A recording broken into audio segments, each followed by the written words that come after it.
E o tema de hoje é cura. Nós já cantamos sobre cura, oramos sobre isso e agora falaremos sobre cura. E para isso eu convido vocês a abrir no Evangelho de Marcos, capítulo 1, versículo 29. A gente vai ler do versículo 29 até o capítulo 2, versículo 12. Então a gente vai passar por um longo trecho aqui. Vamos juntos. Versículo 29 diz assim: Logo que saíram da sinagoga, foram com Tiago e João à casa de Simão e André. A sogra de Simão estava de cama, com febre, e falaram a respeito dela a Jesus. Então ele se aproximou dela, tomou-a pela mão e ajudou-a a levantar-se. A febre a deixou e ela começou a servi-los. Ao anoitecer, depois do pôr do sol, o povo levou a Jesus todos os doentes e os endemoniados. Toda a cidade se reuniu à porta, e Jesus curou muitos que sofriam de várias doenças. Também expulsou muitos demônios. Não permitia, porém, que estes falassem, porque sabiam quem ele era. De madrugada, quando ainda estava escuro, Jesus levantou-se, saiu de casa e foi para um lugar deserto, onde ficou orando. Simão e seus companheiros foram procurá-lo. E ao encontrá-lo disseram: Todos estão te procurando. Jesus respondeu: Vamos para outro lugar, para os povos vizinhos, para que também lá eu pregue. Foi para isso que eu vim. Então ele percorreu toda a Galileia, pregando nas sinagogas e expulsando os demônios. Versículo 40. Um leproso aproximou-se dele e suplicou-lhe de joelhos: Se quiseres, podes purificar-me. Cheio de compaixão, Jesus estendeu a mão, tocou nele e disse: Quero, seja purificado. Imediatamente a lepra o deixou e ele foi purificado. Em seguida, Jesus o despediu com uma severa advertência: Olhe, não conte isso a ninguém, mas vá mostrar-se ao sacerdote e ofereça pela sua purificação os sacrifícios que Moisés ordenou para que sirva de testemunho. Ele, porém, saiu e começou a tornar público o fato, espalhando a notícia. Por isso, Jesus não podia mais entrar publicamente em nenhuma cidade, mas ficava fora, em lugares solitários. Todavia, assim mesmo, vinha a ele gente de todas as partes. Capítulo 2. Poucos dias depois, tendo Jesus entrado novamente em Cafarnaum, o povo ouviu falar que ele estava em casa. Então muita gente se reunia ali, de forma que não havia lugar nem junto à porta, e ele lhes pregava a palavra. Vieram alguns homens trazendo-lhe um paralítico, carregado por 4 deles. Não podendo levá-lo até Jesus por causa da multidão, removeram parte da cobertura do lugar onde Jesus estava e pela abertura do teto baixaram a maca em que estava deitado o paralítico. Vendo a fé que eles tinham, Jesus disse ao paralítico: Filho, seus pecados estão perdoados. Estavam ali alguns mestres da lei raciocinando em seu íntimo: Por que esse homem fala assim? Está blasfemando. Quem pode perdoar pecados a não ser somente Deus? Jesus percebeu logo em seu espírito que era isso que eles estavam pensando e lhes disse: Por que vocês estão remoendo essas coisas em seu coração? Que é mais fácil dizer ao paralítico: Os seus pecados estão perdoados? Ou levante-se, pegue sua maca e ande? Mas para que vocês saibam que o Filho do Homem tem na terra autoridade para perdoar pecados. Disse ao paralítico: Eu te digo, levante-se, pegue sua maca e vá para casa. Ele se levantou, pegou a maca e saiu à vista de todos, que atônitos glorificavam a Deus, dizendo: Nunca vimos nada igual. E esta é a palavra de Deus. Eu quero orar com você mais uma vez. Curve sua cabeça, feche seus olhos. Senhor Deus, mais uma celebração. Nos reunimos diante da Tua palavra, ao redor da Tua palavra, e nós pedimos que o Senhor transforme o nosso coração, mude a nossa forma de viver. Entra nos locais que a gente muitas vezes não quer que o Senhor entre. Toca onde a gente não quer que o Senhor toque. Toca onde o Senhor precisa tocar. Fala conosco essa noite. Fala conosco, mas principalmente cura-nos, Senhor. Cura das nossas enfermidades. Cura do nosso pecado. Cura a nossa indiferença. Cura a forma como a gente tem vivido. Cura-nos, Deus. Nós cremos em Ti e pedimos que o Senhor, nessa noite, alimente a sua igreja. Fala com a tua igreja. Permita e ajude a ser fiel à tua palavra Enquanto refletimos na tua palavra, transforma o nosso coração. Assim oramos no nome de Jesus. Amém. Não sei se você sabe, mas eu sou um guitarrista amador. Eu não sou muito bom, eu não sou incrível, embora sonho em ser. Tenho muita vontade de ser muito virtuoso, mas eu gosto muito de guitarra, eu sou entusiasta. Eu conheço algumas marcas, eu conheço de alguns pedais, eu quero estar por dentro de tudo. Eu fico vendo vídeos na internet para saber qual foi o último pedal lançado, como que lançaram, como é que ele funciona, por que ele é bom, por que ele não é bom. Eu fico vendo guitarra, enfim, eu gosto muito disso. É um hobby e eu amo mesmo, de verdade. Eu gosto demais, gosto pra valer. Mas algum tempo atrás, alguns anos na verdade atrás, eu peguei minha guitarra, uma vez por semana, 2 vezes por semana eu pego. Falei, é amador, lembra disso, não é profissional. Peguei minha guitarra para tocar, pluguei o cabo, e aí quando eu fui tirar um som, não saiu o som. Eu falei, tá esquisito, o cabo não estava entrando direito. Apertei de novo, coloquei, e aí saiu um som muito alto, cheio de ruído, todo zoado. Eu falei, nossa, tem alguma coisa errada. Tem alguma coisa muito errada. Deixa eu tentar abrir. Peguei minha chavinha de Philips, comecei a abrir, não deu nada certo. Eu só piorei o que eu tinha feito. A coisa não funcionou, a coisa não estava funcionando, a guitarra não estava soando bem, e não era só a peça que estava por trás da guitarra, era a própria guitarra que estava com problema. Não funcionou legal, e aí eu tive que levar para o profissional para ele abrir, e doeu o meu coração, porque eu não resolvi. E não só isso, doeu no meu bolso também, porque foi bem caro para arrumar. No final das contas, meus irmãos, as doenças são parecidas com isso. Alguma coisa do nosso corpo, do nosso sistema não funciona bem. Nosso corpo não está funcionando bem. Alguma coisa está falhando. Algo não está funcionando. Pode ser que o nosso corpo não esteja, por exemplo, fabricando ou produzindo insulina suficiente, como é o caso de diabetes. Ou pode ser que enquanto está passando o nosso sangue nas nossas veias e artérias, a pressão está muito alta. Isso é chamado de pressão alta. Pode ser até que por dificuldades hormonais ou até mesmo físicas mesmo, ou por traumas, a gente tenha algum tipo de sentimento persistente de tristeza profunda, chamado de depressão. Talvez você esteja vivendo esse tipo de coisa hoje. E é delicado falar sobre isso. Mas a verdade é essa. Alguma coisa não está funcionando direito. O sistema não está funcionando certinho. Não era para ser assim. Alguma coisa se quebrou no meio do caminho. E isso que é a doença. E eu sei que a gente está falando em termos de guitarra, eu estou dando essa ilustração, mas eu entendo, meus irmãos, que é uma coisa delicada. Talvez você hoje esteja passando por alguma doença complicada. Talvez algum parente querido seu esteja passando por isso. Eu sei que é uma coisa delicada. Eu quero te convidar essa noite a ver como Jesus age diante desses sistemas quebrados, das coisas que não estão funcionando bem, diante de doenças, como Jesus age. E eu quero te explicar, de uma maneira muito rápida, como que vai funcionar a estrutura do nosso sermão. Nós temos 3 blocos de narrativas. São 3 curas. Entre a primeira e a segunda, nós temos uma pausa, um interlúdio. Então, tem a primeira cura, que nós lemos a sogra de Pedro. Depois temos esse interlúdio que vamos ler daqui a pouquinho. Depois, a cura de um leproso. E por último, a terceira cura, a cura de um paralítico. Eu quero chamar a atenção de vocês para verdades que tem nessas 3 curas.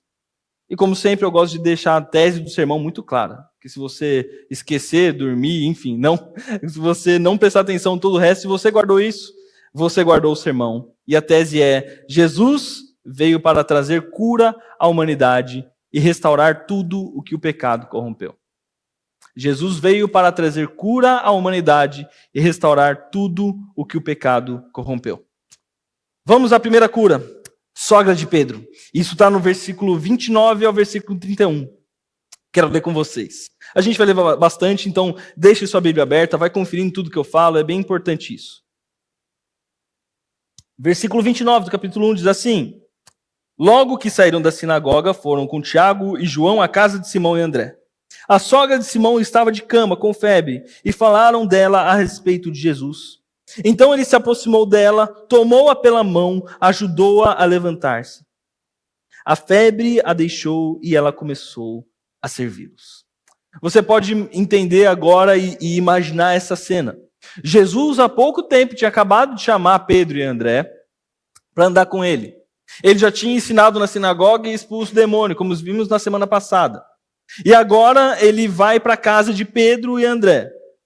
E a gente entende aqui que A sogra de Pedro morava com ele, né? A sogra de Simão morava com ele, a gente já percebeu. Enquanto Jesus estava comendo com eles comentaram para Jesus: olha, aqui no quarto do lado, minha sogra, ele, né? Pedro comentou: minha sogra não está bem, ela está com febre, alguma coisa tem feito muito mal, ela está doente, a ponto dela não se levantar, ela está prostrada. A palavra no grego diz exatamente isso, prostrada, ela está rendida, ela está deitada, ela não consegue se levantar. Jesus escuta aquilo e a gente vê exatamente o que ele faz. O pastor Hernandes Dias Lopes ele ilustra para a gente bem e nos ajuda a entender o que era essa febre. Ele fala que naquela época, naquela região, era comum 3 tipos de febre. A primeira febre, a febre de Malta. Era uma febre acompanhada de grande anemia e debilidade. A segunda, a febre tifoide. Essa febre era uma febre intermitente, ela vinha e voltava, e vinha e ia embora. E a terceira febre, a febre malária. E ele diz que as regiões pantanosas ali, perto do Jordão, perto do Mar da Galileia, eram cheias de mosquitos da malária. E provavelmente era isso que estava acontecendo com a sogra de Pedro. Então, o enfermo, nesses casos da malária, ele tem muitas febres, calafrios e fica prostrado. E é muito provável que a sogra de Pedro tivesse com malária. Naquele tempo, essa febre era chamada de a febre mortal. Não era uma coisa simples. Era algo muito forte. Era algo que não estava se solucionando. Era uma doença pesada. E veja aqui o que acontece. Então, no versículo 31, então ele se aproximou dela, tomou-a pela mão e ajudou a levantar-se. A febre a deixou e ela começou a servi-los. A movimentação de Jesus é muito simples, é muito natural. Ele não para tudo e fala palavras mágicas. Ele não faz uma pausa dramática, treme uma mão, fala algumas coisas diferentes que ninguém entende. E isso acontecia a alguns judeus que eram famosos por curar pessoas, tinham alguns rituais que eles faziam quase místicos e mágicos para a pessoa ser curada. Jesus não faz nada disso. Jesus chega perto dela, aproxima-se, pega na mão e ajuda a levantar-se. Muito simples. Ele chega, se aproxima, pega a mão dela e ajuda a levantar. E vê o que acontece no versículo 32. 31. Então ele se aproximou, tomou pela mão, ajudou a levantar-se. De uma maneira muito natural, Marcos descreve. E a febre deixou. E a febre deixou. A verdade que eu quero apontar para vocês nesse primeiro bloco é: Jesus tem poder para curar. Parece muito óbvio, né? Muito simples. Mas a gente deixa de perceber a realidade do poder de Jesus. Jesus tem poder para curar, aproximando-se e pegando na mão. Ele tem poder para curar a febre mortal. Ele tem poder para curar qualquer enfermidade. Qualquer uma das enfermidades que possam aparecer. Ele tem poder para curar. E olha que interessante. Quando Jesus cura a sogra de Pedro, o que acontece não é que ela fala: a febre passou, mas eu estou exausta. Eu preciso ficar aqui. Não. O que acontece é que quando Jesus cura ela, quando a febre a deixa, ela imediatamente se levanta e passa a servi-los. O que acontece com a sogra de Pedro é algo que é maior do que só a cura. Ela é resgatada a nível de ter uma energia a ponto de servi-los. Ela se levanta e começa a servir. Talvez ela estivesse ajudando a filha, talvez ela começasse a lavar algum prato. A gente não sabe o que ela faz para servir, mas ela tem disposição para levantar-se e servi-los. Quando Jesus cura, é uma cura completa ali. Jesus não curou mais ou menos. Jesus não apenas tirou a febre, Jesus curou completamente. Jesus tem poder para curar. Jesus tem poder para curar. Antes de irmos para a próxima cura, que nos empolga também, tenho, como eu disse para vocês, o interlúdio. E eu quero ler com vocês esse interlúdio, essa pausa na narrativa das curas e entender o que o evangelista nos diz aqui, o versículo 32 ao 39. Vamos ler? Ao anoitecer, depois do pôr do sol, o povo levou a Jesus todos os doentes e os endemoniados. Toda a cidade se reuniu à porta da casa, e Jesus curou muitos que sofriam de várias doenças. Também expulsou muitos demônios. Não permitia, porém, que estes falassem, porque sabiam quem ele era. De madrugada, quando ainda estava escuro, Jesus levantou-se, saiu de casa e foi para um lugar deserto, onde ficou orando.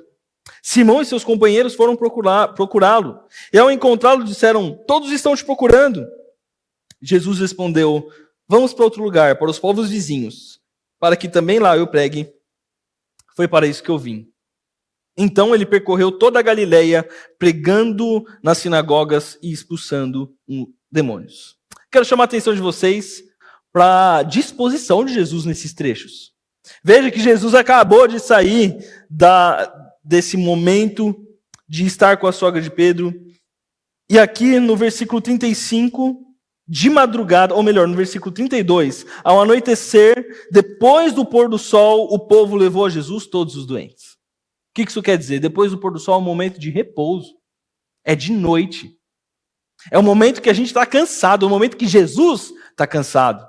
É um momento que Jesus, depois de ter ensinado e pregado e expulsado demônios, ele está cansado. E o que acontece é que o povo leva essas pessoas a Jesus à porta da casa e ele curou muitos que sofriam de várias doenças, expulsou muitos demônios e orientou a ninguém falar. E não permitia que os demônios dessem testemunho para ele. A gente viu isso na semana passada. Esse Jesus, ele é incansável. Ele se cansa de fato, mas incansável no sentido de disposição. Ele se entrega, ele se doa. Quanto da nossa vida não é regada com preguiça? Tô cansado.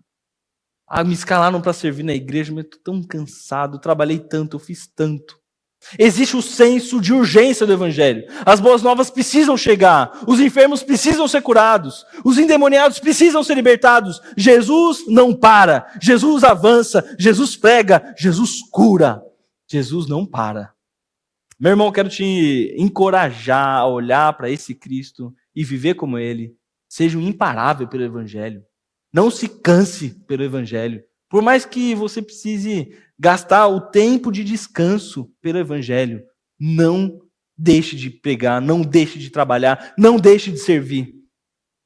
Jesus é o nosso exemplo e ele não se cansa. Mesmo de noite, depois do pôr do sol, ele continua cuidando, ele continua se entregando, ele continua libertando, ele continua curando. Mas veja aqui no versículo 35. De madrugada, quando ainda estava escuro, Jesus levantou-se, saiu de casa e foi para um lugar deserto onde ficou orando. Esse mesmo ponto que eu estou dizendo para vocês, ainda é madrugada, depois desse dia extremamente cansativo. Ele se levanta de madrugada para orar. Ele se levanta de madrugada para encontrar com seu Pai, para falar com Deus, para orar. E é muito interessante porque existia uma certa liturgia, não posso dizer, uma tradição nos judeus de que eles tinham 3 horários específicos para fazer oração. Ao amanhecer, ao meio-dia e no pôr do sol. Esses 3 momentos você poderia orar. Mais do que isso, era considerado até quase blasfêmia, era incomodar o Altíssimo. Eu não podia orar fora desses horários. Existia essa tradição, Jesus acorda de madrugada e tem comunhão com o Pai. E veja que interessante, depois de orar, depois desse momento de comunhão com o Pai, ele não se impressiona nem se amolda à opinião pública. Ele não se muda de acordo com o que as pessoas querem. E os discípulos falam, todo mundo está te procurando, todos estão te procurando. E Jesus não é movido pela opinião pública, não é movido pela opinião popular, ele não é movido pela opinião dos próprios discípulos. Imagina Pedro e André empolgadíssimos, e todos os outros discípulos também, empolgadíssimos. Esse Jesus cura todo mundo. Ele prega, ele cura, ele liberta. Vai ser muito bom, todo mundo está aqui procurando ele. Vamos chamar ele, tudo vai acontecer como a gente quer, como a gente imagina. Vamos ajustar as coisas. E Jesus diz, não, vamos para outro lugar, para os povoados vizinhos, para que também lá eu pregue. Foi para isso que eu vim. Quanto da nossa vida, meus irmãos, não é, até ministerial, não é baseada na opinião dos outros, na opinião pública. Em como que as pessoas vão se agradar do que a gente faz.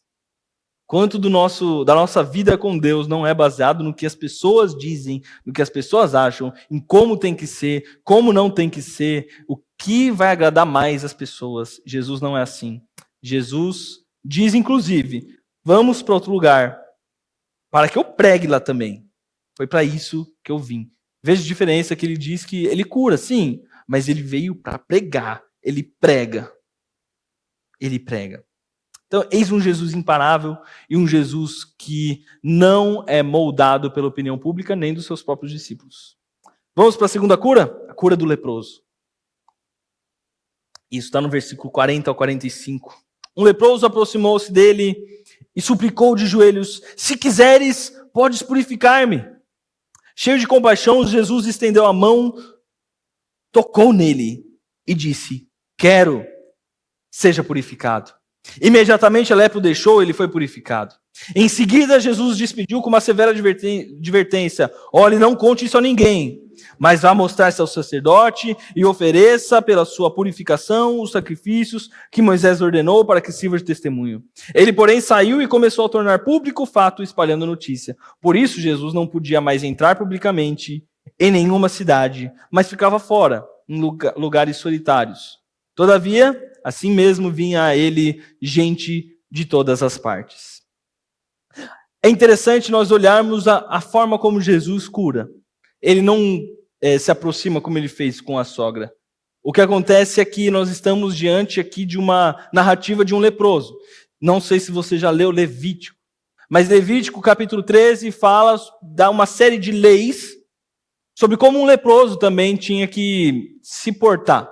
Porque, não sei se você sabe, mas a lepra era esse tipo de doenças infectuosas, contagiosas, que você não podia estar em contato com essas pessoas. Então, quando um leproso, se você encontrasse um leproso na mesma rua que você, ele era obrigado a falar: leproso, impuro, eu sou impuro, não toque em mim.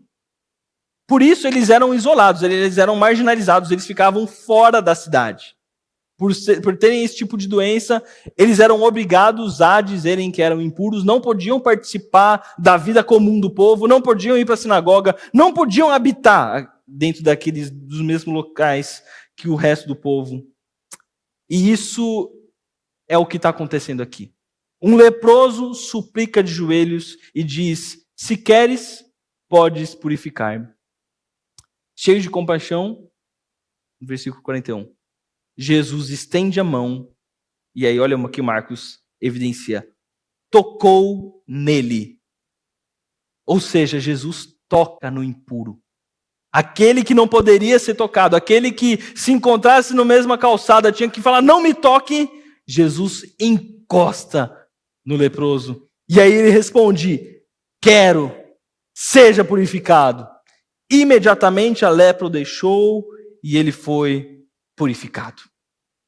Segunda verdade que eu quero evidenciar para vocês é que Jesus não apenas tem poder para curar, mas ele quer curar. O que está em jogo aqui não é o poder de Jesus, é a vontade de Jesus. Se queres, se quiseres, pode purificar.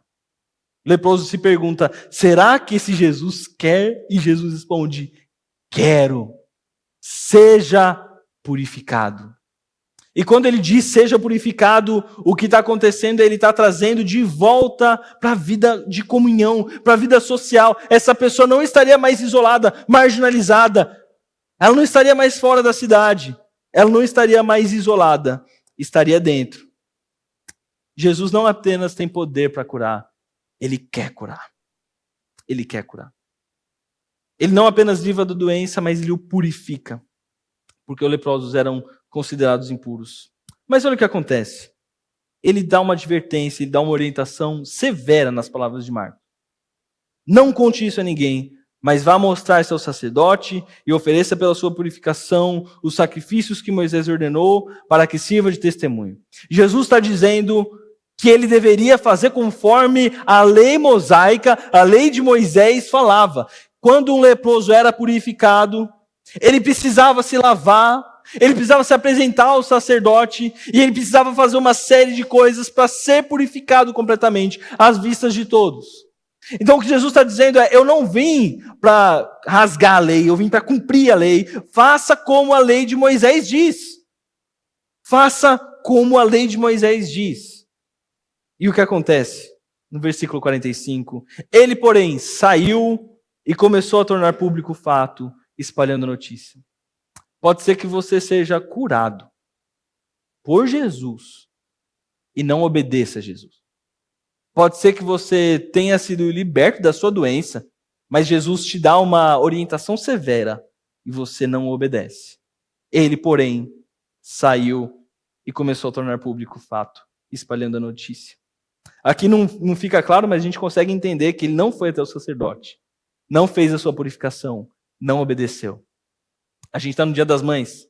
Às vezes tem mães que oram pela cura do filho. Pode ser que seu filho curado vá para o inferno. Sem a doença, vá para o inferno. Pode ser que você esteja preocupado com a sua doença e Deus te cura. Mas se isso não se transformar em um relacionamento, isso não vai te transformar completamente. É uma cura específica. E o que acontece aqui é, o leproso é curado, mas não é transformado.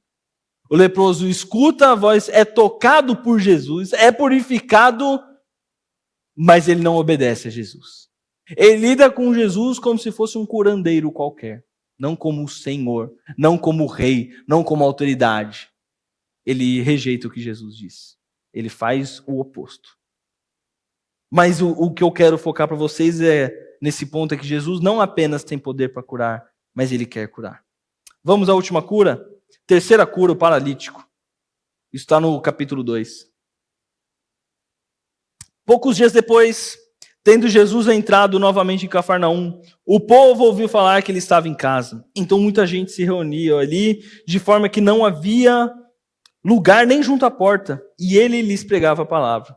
Vieram alguns homens trazendo um paralítico, carregado por 4 deles. Não podendo levá-lo até Jesus, por causa da multidão, removeram parte da cobertura do lugar onde Jesus estava, e pela abertura do teto baixaram a maca em que estava deitado o paralítico. Vendo a fé que eles tinham, Jesus disse ao paralítico: Filho, os seus pecados estão perdoados. Você consegue imaginar essa cena comigo, com certeza. Jesus numa casa pregando, lotada, a casa cheia, literalmente. Casa lotada, não tinha como entrar, a porta estava completamente lotada, tinha gente em banquinho, tinha gente em cima, parece alguns PGs que ficam, alguns aqui, estão bem lotados. Tinha gente no chão, tinha gente em cima da escadinha, tinha gente na janela, a casa lotada. Aqueles homens tinham ouvido falar desse Jesus que curava. Olharam para aquele conhecido paralítico e falaram: eu vou levar até Jesus. Dão um jeito, eles não conseguem entrar. Eles não conseguem achar um jeito de entrar naquela casa, mas eles encontram alguma saída. E isso move, inclusive, o coração de Jesus.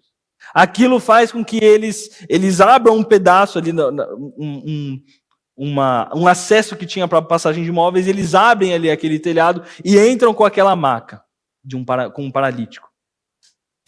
E o que nós vemos é que Jesus se comove, ele vê a fé daqueles homens, ele diz algo que ninguém esperava. Ele olha para aquele homem e diz: Filho, os seus pecados estão perdoados. E eu imagino ele olhando para a perna. Mas eu não vim por causa dos meus pecados. Eu vim para andar. Quer dizer, me trouxeram, porque ele não anda, me trouxeram para eu ser curado, não para os meus pecados serem perdoados. Me trouxeram para eu ser curado dessa doença. Quem está falando de pecado? Jesus, quem está falando de pecado? Só que isso mostra que Jesus está interessado em outro tipo de doença. A doença espiritual daquele homem. Jesus é tomado de compaixão, Jesus olha para aquele coração, ele não vê apenas a paralisia daquelas pernas. Ele vê a paralisia do coração. Desde o pecado, desde quando nós decidimos abandonar a comunhão com Deus para os nossos próprios desejos e escutar a voz da serpente lá em Gênesis 3, nosso coração paralisou, nosso coração adoeceu. Espiritualmente estamos doentes. E Jesus olha para aquele homem e não diz: você está curado. Ele diz: filho, os seus pecados estão perdoados. Isso é interessante porque muitas vezes a gente vê um assistencialismo, e o assistencialismo é aquela atitude de cuidar daquela pessoa necessitada sem necessariamente pregar a palavra de Deus. É isso que eu quero dizer por assistencialismo. Entenda. Então, uma pessoa com fome, a gente leva o pão e acabou. Uma pessoa com sede, a gente leva água e acabou. O assistencialismo não leva em conta que a pessoa não é carente apenas do pão, mas é carente do pão da vida. O assistencialismo muitas vezes olha para a necessidade de uma pessoa como uma finalidade em si. Enquanto Jesus, inclusive, falou, eu vim para pregar. O que acontece é que o paralítico vem enquanto ele está pregando. Jesus está falando que há uma outra necessidade naquela vida. Assim como há outra necessidade na sua vida. Uma outra necessidade na minha vida. A gente tem pedidos, a gente pede por cura, a gente pede por algumas coisas. Enquanto Jesus está falando, eu quero curar o teu coração. Eu quero curar uma doença mais profunda. Algo que está aí dentro que nem você notou. Quando ele diz, os seus pecados estão perdoados, o que está entendido aqui é que eis um pecador. Não apenas um paralítico, mas um pecador. E você não pode sair dessa noite daqui sem entender isso, meu irmão, minha irmã. Você é um pecador. Você carece da glória de Deus. O apóstolo Paulo fala em Romanos 3, pois todos pecaram e estão destituídos da glória de Deus. Todos pecaram. Ah, eu também? Sim. Você também e eu também. Todos pecaram. Por isso que quando Jesus diz, filho, os seus pecados estão perdoados, aquilo incomoda aquelas pessoas que estão ao redor e isso gera uma comoção. E eu quero ler com vocês os versículos seguintes. Estavam ali, o versículo 6. Estavam sentados ali alguns mestres da lei, raciocinando em seu íntimo. Por que esse homem fala assim? Está blasfemando. Quem pode perdoar pecados a não ser somente Deus? E aqui, esses homens estão quase certos, ganharam meio certo. Porque esse homem fala assim, só Deus pode dizer isso, eles só erraram quando falam que está blasfemando. Porque o resto é verdade, apenas Deus pode falar se seus pecados estão perdoados. Só que eles não conseguiram fazer a conexão entre o que Jesus falou e quem Jesus é. Por isso que no meio eles falam, ele está blasfemando. Meu irmão, minha irmã, você só pode reconhecer que Jesus Cristo é Deus através da revelação do próprio Espírito Santo. Não é através de estudo, não é através de métodos, não é através de estudar teologia, não é vindo para a igreja, é o Espírito Santo que toca no coração, converte o crente, e aí ele reconhece, Jesus Cristo é Deus. Essa é a conversão. E esses homens, esses mestres da lei não fazem essa conexão. Eles falam, ninguém pode falar assim, apenas Deus. Esse homem está falando assim. Logo eles deveriam falar, Deus está no nosso meio. Quem está curando, quem está falando, quem está pregando é o próprio Deus. Mas o que eles falam é, ele está blasfemando. Ele está blasfemando. E Jesus, conhecendo o coração deles, fala no versículo 8, por que vocês estão remoendo essas coisas? O que é mais fácil dizer ao paralítico, os seus pecados estão perdoados? Ou levante-se, pegue sua maca e ande?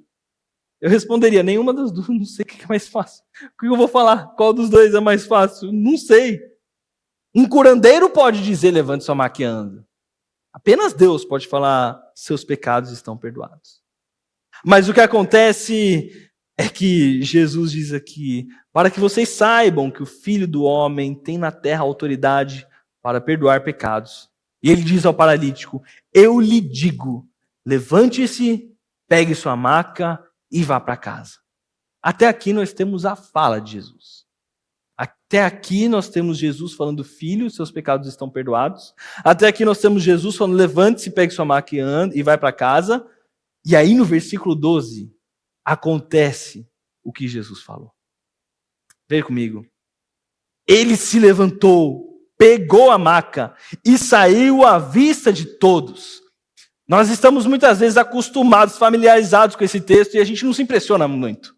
A gente fica, ok, é o paralítico, Jesus curou. Mas para pensar, aquele homem entrou, ajudado por 4, em cima de uma maca.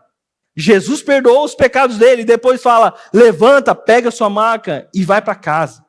E o que acontece é que esse homem não apenas levanta, ele não apenas tem as suas pernas funcionando, ele consegue se abaixar. Esse homem não apenas anda, ele leva peso. Esse homem pega a maca, que 4 homens estavam carregando com ele, pega a maca do chão e sai andando. Jesus Cristo, ele cura esse homem de uma maneira impressionante. Impressionante. Ele pega a sua maca e sai à vista de todos.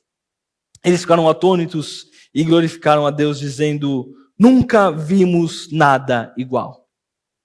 E a última verdade que eu queria falar para vocês dentro desse texto é: Jesus nos mostra que ele está interessado em nos curar de um pecado, nos curar de uma enfermidade muito mais profunda, que é o pecado contra Deus.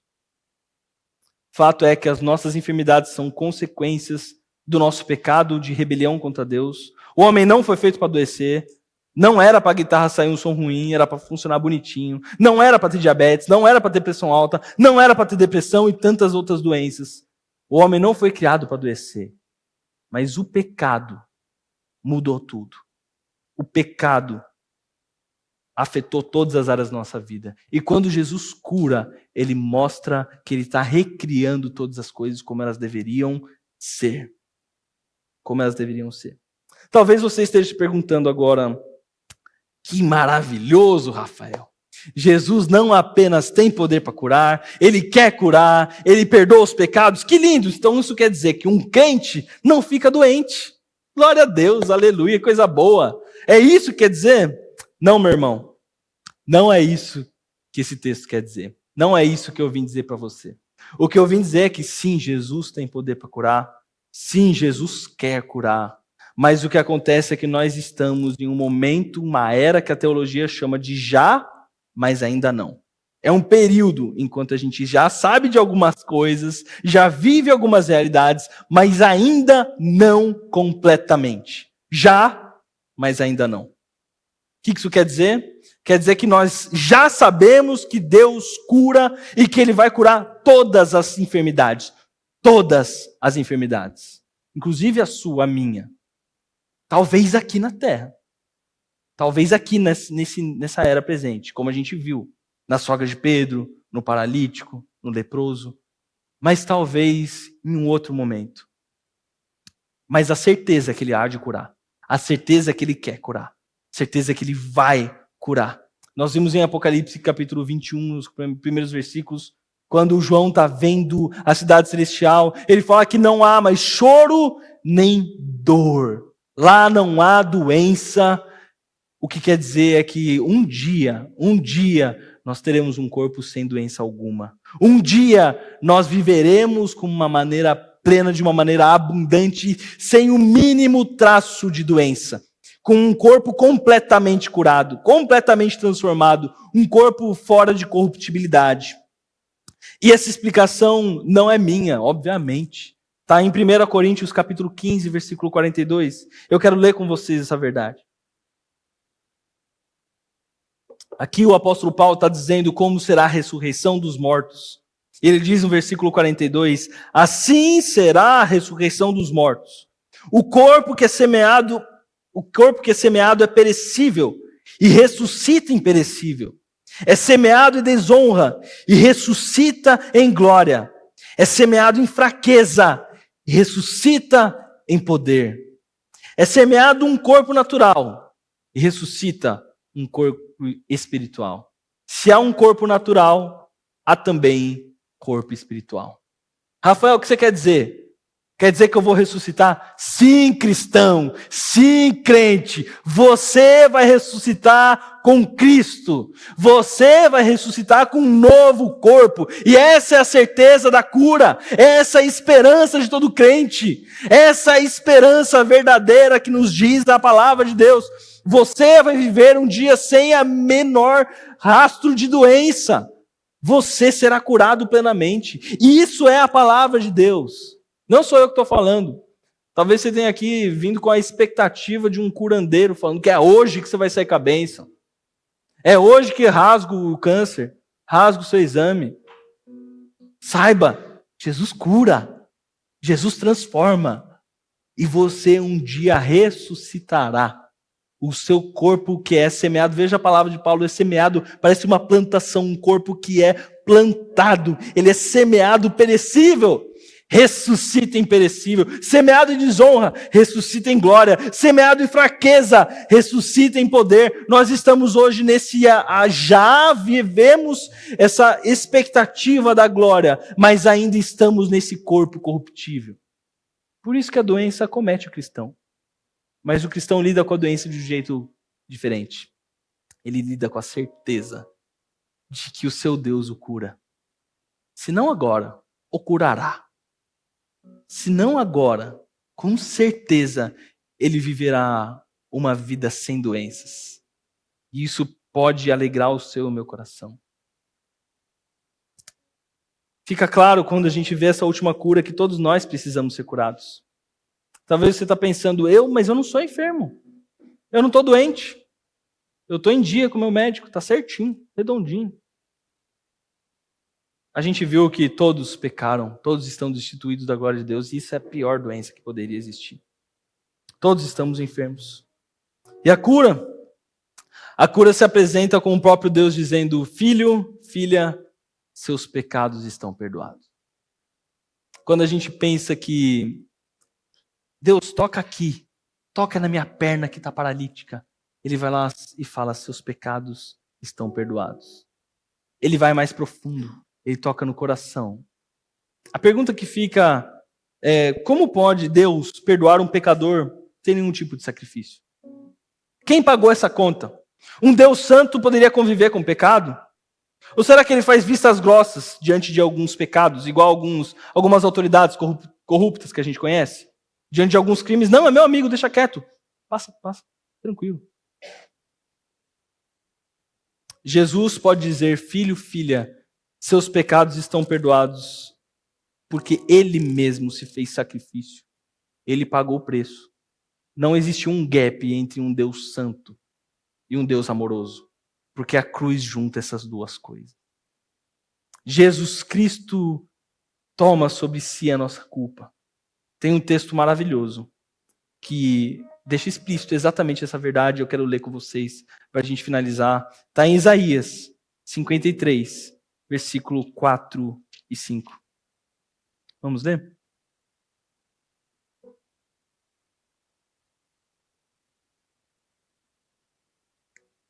Certamente, ele tomou sobre si as nossas enfermidades. Sobre si levou as nossas doenças. Contudo, nós o consideramos castigado por Deus afligido e atingido. Mas ele foi transpassado por nossas transgressões. Foi esmagado por nossas iniquidades. O castigo que nos trouxe paz estava sobre ele, e pelas suas feridas nós fomos curados. Você hoje é curado. Você hoje pode ter paz com Deus e saúde, porque ele se fez maldição no seu e no meu lugar. Ele se fez doença no seu e no meu lugar. Ele se fez ferido no seu e no meu lugar. Esse é o nosso Deus que cura. Esse é o nosso Deus que nos transforma e que nos liberta. Quero orar com você. Senhor Deus, muito obrigado por curar a nossa vida. Por curar não apenas o nosso corpo. Se não podemos ver a cura agora, a certeza da cura nos traz esperança. Pedimos sim, cura agora, pedimos. E o Senhor é poderoso para fazer isso. Mas se não viveremos a cura agora, acalma o nosso coração na certeza da ressurreição. Acalma o nosso coração na certeza de que o nosso corpo corruptível e doente um dia se transformará num corpo glorioso que habitará juntamente com o Senhor. Assim como o Senhor ressuscitou, nós ressuscitaremos. Nós viveremos com esse corpo que é transformado, que é curado. E isso acontece, Jesus, por causa do seu sacrifício perfeito. Obrigado por se tornar doença por nós. Obrigado por se tornar ferido por nós. Obrigado por se tornar pecado por nós. Obrigado por se tornar maldito por nós. Obrigado por nos transformar e por nos curar. Acalenta o nosso coração, que muitas vezes está dolorido, está triste, está chateado, por conta das doenças que vivemos. Não deixa que a gente perca as esperanças. Mas nos afirma a nossa fé no nosso Senhor, curador e salvador. Sim, oramos agradecidos no nome de Jesus. Amém.